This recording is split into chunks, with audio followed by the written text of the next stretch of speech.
آخری جوڑا ہے. میں نے عرض کیا تھا شروع میں کہ یہ 7 صورتیں جو ہیں ان میں سے سورہ قاف منفرد ہے، سورہ ذاریات، سورہ طور جوڑا ہے، سورۃ النجم، سورۃ القمر جوڑا ہے، سورۃ الرحمن، سورۃ الواقعہ یہ جوڑا ہے. یہ جوڑا بڑا عجیب ہے. قرآن مجید کی یہ 2 صورتیں ایسی ہیں کہ نبوت، رسالت، وحی ان تینوں کے ذکر سے بالکل خالی ہے، ذکر ہی نہیں. ہر صورت کا اپنا مزاج ہے، اپنی ایک خاص شان ہے اس میں. اور دوسرے یہ کہ سورہ رحمان جو ہے یہ واحد صورت ہے پورے قرآن میں جس میں مسلسل خطاب جنوں اور انسانوں سے متواتر ہو رہا، پیرلل. ویسے تو یہ کہ یہ بات میں عرض کر چکا ہوں کہ جنوں میں کوئی نبی نہیں، ان میں روح نہیں ہے، روح آدم میں پھونکی گئی تھی، اور چونکہ ریسیپینٹ آف وحی از روح تو ان کے ہاں وحی نہیں ہے. لہذا وہ بھی جو انسانوں میں رسول آئے ہیں انہی کی ہدایت کے پیرو رہے. ان میں سے جو اچھے لوگ ہیں، جو نیک لوگ ہیں، وہ ایمان لائے، جس کی ایک مثال ہمارے سامنے آ بھی چکی. وہ جنات تھے، حضرت موسیٰ پر ایمان رکھنے والے تھے، تورات کے ماننے والے تھے، اور ان کا گزر ہوا، قرآن انہوں نے سنا، وہ ایمان لے آئے، اور پھر جا کر وہ اپنی قوم میں تبلیغ شروع کر دی. تو گویا کہ قرآن مجید میں جب یا ایھا الناس کہا جاتا ہے تو اگرچہ انسان مراد ہیں، لیکن یہ کہ انہی کے تابع خطاب جو ہے وہ جنات سے بھی ہے. لیکن اس صورت میں اس کو کھول دیا گیا. باقی یہ اسی پر قیاس کرتے ہوئے پورے قرآن کو سمجھیے کہ پورے قرآن کے مخاطب انسان بھی ہیں، جنات بھی ہیں. لیکن یہاں صرف یہ کہ اس کو ایک ایک قدم کے اوپر تسمیہ کثیرہ، فَبِأَيِّ آلَاءِ رَبِّكُمَا تُكَذِّبَانِ فَبِأَيِّ آلَاءِ رَبِّكُمَا تُكَذِّبَانِ یا معشر الجن والانس، اے انسانوں اور اے جنات کی جماعتوں. تو کھل کر جو ہے صراحت کے ساتھ جو ہے انسانوں کے ساتھ جنات کا ذکر اور ان سے خطاب تو صرف اس ایک صورت میں پورے قرآن مجید میں. ایک اور بات یہ ہے کہ اس میں 2 جنتوں کا تذکرہ ہے، اور سورہ واقعہ میں بھی ایسا ہی ہے. ان دونوں میں ترتیب عجیب ہے مضامین کے اعتبار سے، جس کو کہ آپ مرر امیج کہتے ہیں. آج کل مکان بہت سے بنتے ہیں ایسے کہ بالکل مرر امیج ہوتے ہیں کہ یوں لا کے بنا دیے تو ایک جیسے ہوں گے. ڈرائنگ روم جڑے ہوئے ہیں، پھر کوئی بیڈ روم ہے وہ ادھر ہے، پھر ادھر آخر میں پورچ ہے، وہی نقشہ ادھر ہے وہی نقشہ ادھر ہے، تو گویا کہ ہے مرر امیج. تو ان دونوں صورتوں میں مضامین جو ہے مرر امیج کے ساتھ ہے. سورہ رحمان میں قرآن مجید کی عظمت کا بیان اور اس کا جو حق ہے جو انسانوں کو ادا کرنا چاہیے اس کو مضمر کیا اور عظمت قرآن کا بیان کیا. یہ شروع ہو رہی ہے صورت اس سے. سورہ واقعہ میں وہ آخر میں آئے گا قرآن کی عظمت کا بیان، اور جو لوگ کہ اس کا حق ادا نہیں کرتے ان کا انجام. پھر اس میں اس کے بعد جو ہے پہلے ذکر ہے اہل جہنم کا، اور اس کے بعد ہے 2 طرح کی جنتوں کا. 2 درجے ہیں اہل جنت کے. لیکن وہاں کیا ہے؟ پہلے تذکرہ ہے دو کامیاب گروہوں کا، اور پھر آخر میں تذکرہ ہے جہنمیوں کا. اس اعتبار سے اس میں مضامین کی بڑی گہری مناسبت بھی ہے، اور ایک مرر امیج کی ترتیب سے یہ عکسی ترتیب ان کے مضامین میں ہے. سورۃ الرحمن بسم اللہ الرحمن الرحیم. نوٹ کر لیجئے یہ ترجیحی جو آیت ہے اس میں 31 مرتبہ آئی ہے آیت. کل آیات 78 ہیں، جن میں سے 31 جو ہیں وہ تو در حقیقت فَبِأَيِّ آلَاءِ رَبِّكُمَا تُكَذِّبَانِ اس کی تکرار ہے. یہ اسلوب قرآن مجید میں یا تو سورہ شعراء میں آ چکا ہے، 8 بار وہ الفاظ آئے تھے ان فی ذلک لآیہ وما کان اکثرهم مؤمنین وان ربک لہو العزیز الرحیم. 8 مرتبہ. یا یہ القمر میں ہم 4 دفعہ پڑھ چکے ہیں فکیف کان عذابی ونذر ولقد یسرنا القرآن للذکر فہل من مدکر. اور یہاں سورۃ الرحمن میں 31 بار آئے گا فبأی آلاء ربکما تکذبان. بسم اللہ الرحمن الرحیم. الرحمن علم القرآن خلق الانسان علمہ البیان. رحمان، اور یہ اللہ کا وہ نام ہے جو رحمت کے مادے سے، لیکن خاص شان اس کی یہ ہے کہ جس میں ایک طوفانی کیفیت سے اللہ کی رحمت پھانکے مارتے ہوئے سمندر کی طرح. غضبان ہم پڑھ چکے ہیں 2 دفعہ. جہاں قذبناک حضرت موسیٰ کے لیے لفظ آیا غضبان آصفہ. تو عرب کہے گا اگر بھوک سے مر رہا ہے انا جوعان، پیاس سے مر رہا ہے انا عطشان، تو رحمان کے وزن پر بہت مبالغہ ہوتا ہے، اور اس میں شان ہوتی ہے جیسے کہ طوفانی شان، طوفان وہ بھی اسی میں ہے۔ اور رحمان وہ ہستی کہ جس کی رحمت چھاٹے مارتے سمندر کے مانند ہے۔ علم القرآن، اس نے قرآن سکھایا ہے۔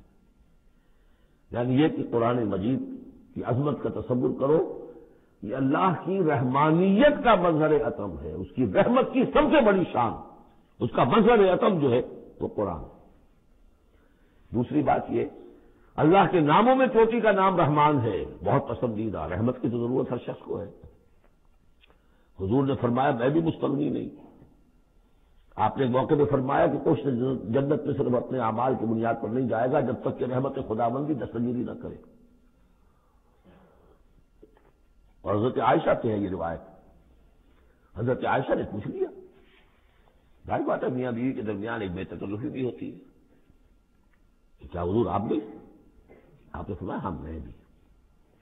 الا ان یتغمدنی ربی برحمتہ، میں بھی جنت میں نہیں جا سکوں گا مگر اس صورت میں کہ میرا رب مجھے اپنی رحمت سے ڈھانپ لے۔ تو رحمان چوٹی کا نام ہے اللہ کے ناموں میں سے، اور جو علم اللہ نے دیا انسان کو اس میں چوٹی کا علم قرآن ہے۔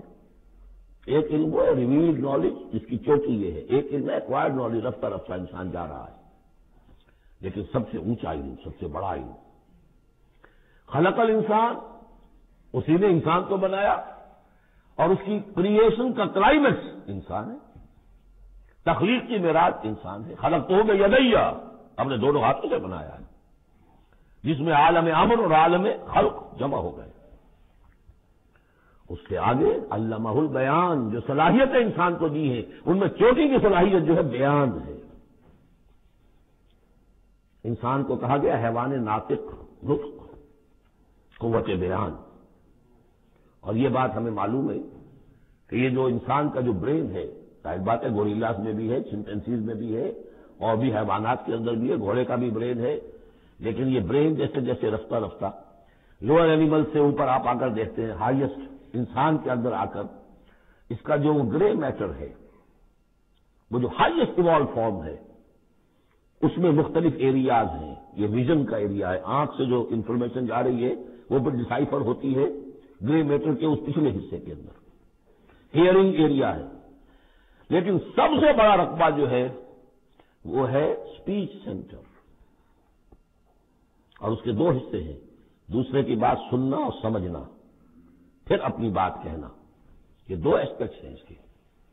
تو اسپیچ سینٹر، اس میں دونوں چیزیں آ جائیں گی، کلام کا فہم اور پھر کلام کو دوسروں تک پہنچانا۔ تو علمہ البیان، اللہ نے صلاحیتیں تو اور بھی دی انسانوں کو بہت سی، آنکھ بھی دی، کان بھی دیا، لیکن یہ آنکھ اور کان تو حیوانات میں بھی ہے، بلکہ بعض حیوانات کی بصارت ہم سے کہیں زیادہ آگے ہے۔ بعض حیوانات وہ ہیں کہ جنہیں روشنی کی بھی ضرورت نہیں دیکھنے کے لیے، بغیر اندھیرے میں بھی دیکھ، ہم تو اندھیرے میں نہیں دیکھ سکتے۔ اس طرح کان، گھوڑے کا کان جو ہے اس کے کان کھڑے ہو جاتے ہیں اینٹنا کی طرح سے، اگر کہیں سے آہٹ ہو، جب یہ اپنے گھوڑ سوار بالکل نہیں دیکھا تو نہ سنا ہے، لیکن ذرا سی آہٹ کہیں کی گھوڑے نے سن لی۔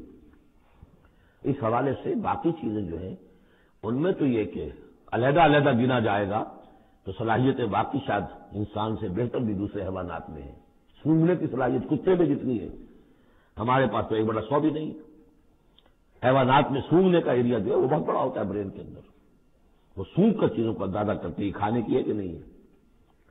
لیکن انسان کے ہاں آ کر ہائیسٹ لیول آف برین میں یہ اسپیچ سینٹر ہے۔ اب یہ جو 4 آیتوں سے 3 جملے بنے، الرحمن آیت 1 ہو گئی لیکن جملہ تو نہیں بنا، الرحمن مبتدا ہے، علم القرآن خبر ہے، جملہ اب بنا، تو جملے 3 ہوئے، الرحمن علم القرآن خلق الانسان علمہ البیان۔ اس کو جو ریشو پروپورشن کا قاعدہ ہوتا تھا نسبت و تناسب کا حساب میں، ارتھمیٹک میں 3 ویلیوز دی گئی ہیں، چوتھی تلاش کرو، چوتھی ویلیو اس میں کیا ہے جو مضمر ہے، چھپی ہوئی ہے۔ انسان کو جو بہترین صلاحیت اللہ نے دی ہے قوت بیان، اس کا مصرف بھی ہونا چاہیے بہترین۔ اس کا بہترین مصرف یہ ہے کہ قرآن سمجھو اور سمجھاؤ، قرآن پڑھو اور پڑھاؤ۔ جیسے کہاوت ہے کہ توپ اس لیے نہیں بنتی کہ اس سے مکھیاں ماری جائے، اسی طرح اتنی بڑی صلاحیت جو تمہیں اللہ نے دی ہے، اسی صلاحیت کو وکلاء استعمال کرتے ہو، جو اچھا آرگو کر سکے اس کی فیس بڑھتی چلی جاتی۔ ڈیماگوگ کوئی لیڈر ہے بڑی اچھی تقریر کر سکتا ہے، وہ بڑھنے بھاگنے پر جو ہے مجمع کو آمادہ کر دے گا، لوگوں کو آمادہ کر دے گا، وہ اپنی گردنیں کٹوا دیں گے، لیڈر بن جائے گا۔ تو یہ صلاحیت جو اس لیے نہیں ہے کہ تو دنیا میں لیڈریاں اپنی بناؤ اس کے ذریعے سے، اس کا مصرف کیا ہے؟ قرآن سمجھو اور سمجھاؤ۔ یہ ہے بیان، اللہ کا بیان۔ اس بیان کو سمجھنا، پہلے تو اسپیچ سینٹر کا وہ حصہ جو ہے اس کو سمجھے، اور پھر اسپیچ سینٹر کا جو دوسرا جو حصہ ہے وہ اس کو بیان کرے۔ چنانچہ اس کو کھول کر بیان کر دیا محمد رسول اللہ صلی اللہ علیہ وسلم نے۔ حدیث ہے آپ کی جس کے راوی ہیں عثمان ابن عفان۔ دیکھیے نام کے اندر بھی وہ قافیہ مل رہا ہے، الرحمن علم القرآن خلق الانسان علمہ البیان عن عثمان ابن عفان۔ اب عفان کے بیٹے عثمان نے روایت کیا، حضور نے فرمایا خیرکم من تعلم القرآن وعلمہ، اور خیر یہاں پر سپرلیٹو کے ساتھ ہے، تم میں بہترین لوگ وہ ہیں جو قرآن سیکھیں اور سکھائیں۔ اب سورہ قمر کے فوراً بعد یہ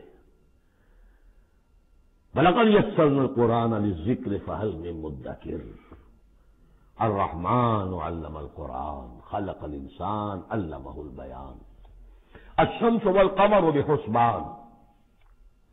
یہ سورج اور چاند سب ایک حساب کے ساتھ ہیں، ان کی گردش حساب کے ساتھ ہے، اسی حساب سے دن بن رہے ہیں، راتیں بن رہی ہیں، ہفتے اور سال اور مہینے بن رہے ہیں۔ والنجم والشجر یسجدان، نجم جو ہے تو ستارے، سورج اور چاند کے مناسبت سے تو اس کے لیے ستارے کی مفہوم ہے، لیکن نجم جو عربی زبان میں جھاڑیوں کو بھی کہتے ہیں جو زمین میں ہوتی ہے، کیونکہ یہ ستارے بھی زمین میں اتنے نظر آتے ہیں جیسے کہ جھاڑیاں ہوں۔ تو نجم والشجر یسجدان، شجر کے حوالے سے اگر ترجمہ کرتے ہیں تو وہ جھاڑیاں، یہ بھی سجدہ کرتے ہیں، اللہ کے سامنے سجدہ و سجود ہوتے ہیں، ان کے سائے، جیسا کہ کئی دفعہ آ چکا ہے۔ والسماء رفعها ووضع الميزان، اور آسمان کو اس نے بلند کیا اور اس میں رکھے ترازو۔ یہاں اس سے مراد وہ ترازو نہیں ہے جو کہ تولتی ہے دنیا کے اندر، اس میں بیلنس ہے، کاسمک بیلنس۔ آسمان اور زمین کے اندر، آسمان میں جتنے اجرام سماویہ ہیں، ان کو جو چیز تھامے ہوئے ہے، قائم رکھے ہوئے ہے، وہ ایک بیلنس ہے۔ جو کشش ثقل ہے، ان کی مختلف، یہ سب ایک دوسرے کو کھینچ رہے ہیں، اور ادھر ادھر سے دونوں طرف سے جو کھینچ ہے وہ ہر کرے کو اپنی جگہ پر رکھے ہوئے ہیں۔ یہ بیلنس جب ذرا سا گڑبڑ ہوگا اور یہ کرے آپس میں ٹکرا جائیں گے۔ فاصلے کی کہیں تو ہوتا ہے conversely proportional to the distance, لہذا جو گریویٹیشنل فورس ہے، اگر ایک طرف سے ذرا فاصلہ کم ہو گیا، اس کا مطلب دوسری طرف بڑھ گیا، تلپٹ ہو جائے گا۔ یہ کاسمک بیلنس ہے۔ والسماء رفعها ووضع الميزان الا تطغوا في الميزان، دیکھو اس میزان میں، اس توازن میں، یہ جو بیلنس ہے یہاں کا، اس میں کوئی کمی بیشی نہ کرو، بد زیادتی کرو۔ واقیموا الوزن بالقسط ولا تخسروا الميزان، اور قائم رکھو وزن کو قسط کے ساتھ، عدل کے ساتھ، اور اس کے اندر کہیں کوئی کمی نہ کرو، نہ تطغوا نہ تخسروا، نہ کمی نہ زیادتی۔ کہیں فاصلہ بڑھ جائے گا تب بھی خرابی، کہیں فاصلہ کم ہو جائے گا تب بھی خرابی۔ والارض وضعها للانام، الفاظ کی مناسبت سے بعض لوگوں نے سمجھا کہ ترازو ہی مراد ہے، تو ٹھیک ہے، اس میں کوئی حرج نہیں ہے اگر مراد دی جائے، لیکن ترتیب دیکھیے جس طرح یہ آ رہا ہے الشمس والقمر بحسبان۔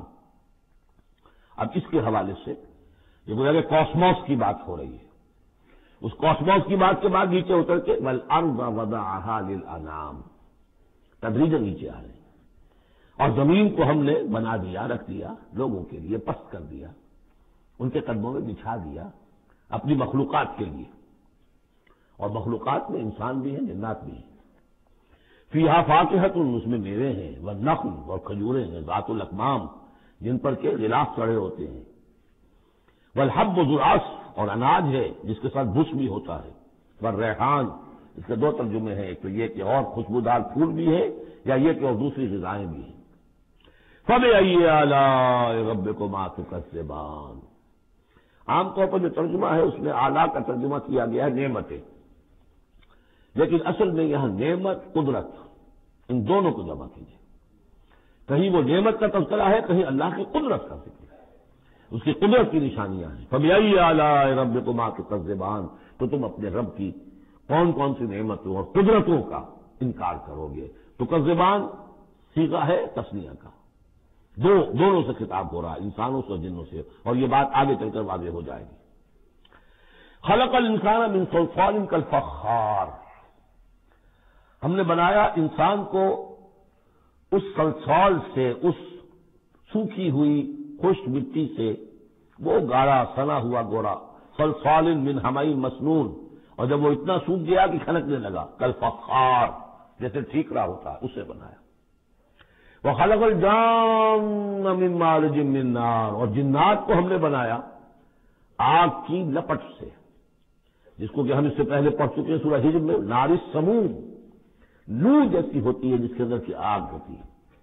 تو ایسے ہی وہ جو فلیم ہوتا ہے، شعلہ، اس کا ایک حصہ تو ہے جو نظر آتا ہے اور ایک حصہ وہ جو نظر نہیں آتا. وہ جو اوپر کا حصہ ہے وہ ہے جب سب سے زیادہ ہیٹ ٹیمپریچر ہائیسٹ وہاں ہوتا ہے، وہ ہے مارج من نار.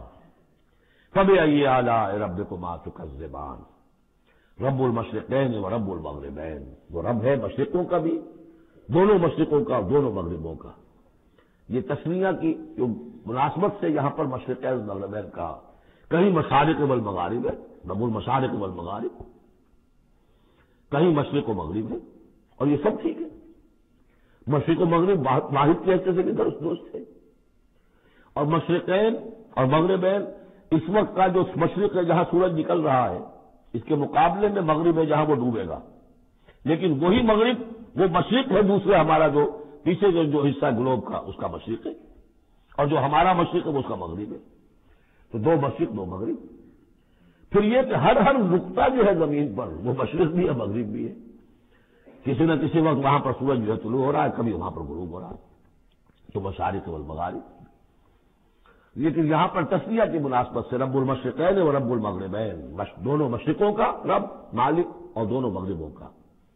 فَبِأَيِّ آلَاءِ رَبِّكُمَا تُكَذِّبَانِ مَرَجَ الْبَحْرَيْنِ يَلْتَقِيَانِ، اس نے چلا لیے دو دریا جو آپس میں ملے ہوئے بھی ہیں، بینہما برزخ لا یبغیان، لیکن ان کے مابین ایک ایسا پردہ حائل ہے کہ وہ ایک دوسرے میں گھستے نہیں ہیں، داخل نہیں ہوتے، اپنی حد کے اندر رہتے ہیں. یہ ہے گرم روئیں چلتی ہیں ٹھنڈے پانی کے سمندر میں، یا جیسے کہ کابل پر نظر آتا ہے دو دریا چل رہے ہیں، دریائے سندھ کا پانی علیحدہ نظر آ رہا ہے اور دریائے کابل کا علیحدہ نظر آ رہا ہے، اور یہ اٹک پر نظر آتا ہے، اور کافی دور تک پھر علیحدہ علیحدہ چل کے نظر آتے ہیں. فَبِأَيِّ آلَاءِ رَبِّكُمَا تُكَذِّبَانِ يَخْرُجُ مِنْهُمَا اللُّؤْلُؤُ وَالْمَرْجَانُ، اور ان دونوں سے نکلتے ہیں موتی بھی اور گونگے بھی. فَبِأَيِّ آلَاءِ رَبِّكُمَا تُكَذِّبَانِ وَلَهُ الْجَوَارِ الْمُنشَآتُ فِي الْبَحْرِ كَالْأَعْلَامِ، اور اس کے لیے ہی ہیں، اللہ ہی کی ملکیت ہے وہ پہاڑ جیسے جہاز، جوار المنشآت جو اونچے کھڑے رہتے ہیں اور سمندر میں ایسے ہوتے ہیں جیسے پہاڑ.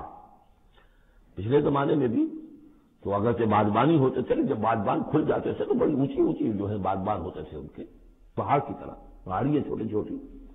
اور آج جو کچھ چلتے ہیں بڑے بڑے جہاز، ان کو دیکھیں تو واقعی تو وہ پہاڑ ہوتے ہیں سمندر میں. فَبِأَيِّ آلَاءِ رَبِّكُمَا تُكَذِّبَانِ كُلُّ مَنْ عَلَيْهَا فَانٍ. اب یہ جو یہاں آئی ہیں اب تک آیات، اللہ کی صنائی، اللہ کی قدرت نوٹ کریں گے جب ہم سورہ واقعہ پڑھیں گے. پہلے آیا ذکر قرآن، اس کی عظمت، اور اس کا جو ایک مضمر ہے چیز کہ انسان کو اس قرآن کی عظمت اور فضیلت کو سمجھ کر، اگر اللہ نے وہ جو شعر علامہ اقبال کا، اگر یہ قطرہ خون داری اگر مجھتے پرے داری، بیا با من تو آ موزم طریق شاہ بازیرا، اگر تمہارے جسم میں کوئی قطرہ خون ہے اور کوئی مٹھی بھر پر بھی تمہیں دے رکھے ہیں، اے چڑیا اے بیا، آؤ تو میں تمہیں شاہ بازی کے طریقے سکھاؤں. اسی طریقے سے اگر تمہیں بولنے کی صلاحیت دی ہے اللہ نے، تو اس کا مصرف کیا ہے؟ خیرکم من تعلم القرآن وعلمہ. سمجھنے کی صلاحیت دی ہے، قرآن سمجھو. بیان کرنے کی صلاحیت دی ہے، بیان کرو قرآن کو. پھر یہ کہ اللہ تعالیٰ کی تخلیقی قوت، اس کا تذکرہ ہوا۔ وہاں آپ دیکھیں گے یہ بالکل الٹی یہی ترتیب ہوگی، آخر میں قرآن مجید کی عظمت، اس سے پہلے اللہ کی تخلیقی عظمت، اللہ کی یہی جو آلہ ہے، اس کے بعد اب پہلے جہنم والوں کا تذکرہ یہاں ہو رہا ہے، وہاں بعد میں ہوگا۔ فرمایا کل من علیہا فان، جو بھی ہے اس زمین پر جو بھی مخلوقات ہیں سب فنا ہونے والی ہے۔ وَيَبْقَى وَجْهُ رَبِّكَ ذُو الْجَلَالِ وَالْإِكْرَامِ، باقی تو رہے گا صرف تیرے رب کا منہ، تیرے رب کا چہرہ، تو بہت بزرگی والا ہے اور بہت عظمت والا ہے۔ اب یہ کہ اللہ کا چہرہ ہم کیا اس کو نہیں سمجھ سکتے، آیات متشابہات میں سے ہوگا۔ جو اس کا مفہوم سمجھیں گے وہ یہ ہے اللہ کی ذات باقی، باقی سب چیز اللہ تعالیٰ کے سوا سب فانی، پوٹینشلی سب فانی ہے، اپنے طور پر سب کسی کا وجود جو ہے اپنے بل پر قائم نہیں ہے۔ اللہ جب تک قائم رکھے تو در حقیقت وہ خود اپنے بل پر قائم نہیں ہے، وہ تو اللہ تعالیٰ نے ان کو قائم رکھا ہوتا ہے۔ کل من علیہا فان، اللہ باقی من کل فان، اللہ ہی باقی ہے، باقی تمام فانی ہے۔ وَيَبْقَى وَجْهُ رَبِّكَ ذُو الْجَلَالِ وَالْإِكْرَامِ فَبِأَيِّ آلَاءِ رَبِّكُمَا تُكَذِّبَانِ يَسْأَلُهُ مَن فِي السَّمَاوَاتِ وَالْأَرْضِ، جو بھی ہے آسمان اور زمین میں وہ سب اس کے در کے سوالی ہیں، اسی سے مان رہے ہیں۔ وجود بھی ملا ہے اسی سے، حیات کسی کے پاس ہے دی ہوئی ہے اسی کی، کوئی صلاحیت ہے تو دی ہوئی ہے اسی کی، کوئی ذہانت ہے تو دی ہوئی ہے اسی کی، روز کا رزق جو آ رہا ہے اسی کا عطا کرنا، ہر ایک سائل ہے۔ جو سورہ محمد میں ہم نے پڑھا کہ تم سب فقراء ہو واللہ هو الغنی وانتم الفقراء، تم سب کے سب محتاج ہو، تمہارا وجود مستعار، تمہاری حیات مستعار، تمہیں علم جو دیا اس نے دیا جتنا دیا، ولا یحیطون بشیء من علمہ الا بما شاء، تو تمہاری کیفیت ہے یسألہ من فی السماوات والارض، اسی سے مانگتا ہے جو بھی ہے آسمانوں میں اور زمین میں۔ کل یوم ہوا فی شان، وہ ہر دن ایک شغل میں ہے، اس کی ایک مصروفیت ہے۔ یہاں میرے نزدیک اشارہ ہے اسی بات کی طرف، یدبر الامر من السماء الى الارض ثم یعرج الیہ فی یوم کان مقدارہ الف سنۃ مما تعدون، تدبیر امر ہے، ایک دن کی تدبیر وہ کرتا ہے، کیا کچھ خواہش ہے وہ ایک دن اس کا 1000 سال کا ہے، اس میں کیا کیا ہونا ہے، کس طرح سے ہونا ہے، پھر وہ احکام کی تنفیذ ہوتی ہے، پھر اس کی رپورٹ ہے، اس کو واپس جاتی ہے۔ تو کل یوم ہوا فی شان، وہ کوئی ایک یوں سمجھیے کہ کوئی اسٹیٹک کوئی حقیقت نہیں ہے، خود اس کی مصروفیات، کل یوم ہوا فی شان، نئی شان کے ساتھ اس کا ظہور ہوتا ہے۔ کل یوم ہوا فی شان فبأی آلاء ربکما تکذبان سنفرغ لکم ایھا الثقلان، اب یہاں پر کھل کر بات کی کہ تکذبان کیوں کہا جا رہا ہے، ہم جلدی فارغ ہو جائیں گے تمہارے لیے، اے دو بھاری قافلوں، اے انسانوں کا قافلہ اور اے جنات کے قافلے۔ ابھی جو ہے اس کائنات کو ہم نے چلایا ہوا ہے، ابھی مہلتیں ہم نے دے رکھی ہیں، وقت مقرر کیا ہوا ہے، اجل مسمى ہے اس کائنات کی بھی اور ہر قوم کی بھی، لکل امت اجل، ہر امت کے لیے بھی ایک اجل ہے، ہر ایک فرد کی اجل ہے، وہ سب ہے، لیکن القریب ہم فارغ ہو جائیں گے تمہارے لیے، تمہیں اپنے پاس بلا دیں گے، تم سے حساب کتاب لیں گے، تم سے پوچھ گچھ ہوگی۔ فبأي آلاء ربكما تكذبان، تو اے جنات اور اے انسانوں کی جماعت ہو، تم اپنے رب کی کن کن نعمتوں کا اور کن کن صنائیوں کا، کن کن قدرتوں کا انکار کرو گے۔ بارک اللہ لی ولکم فی القرآن العظیم ونفعنی وإیاکم بالآیات والذکر الحکیم۔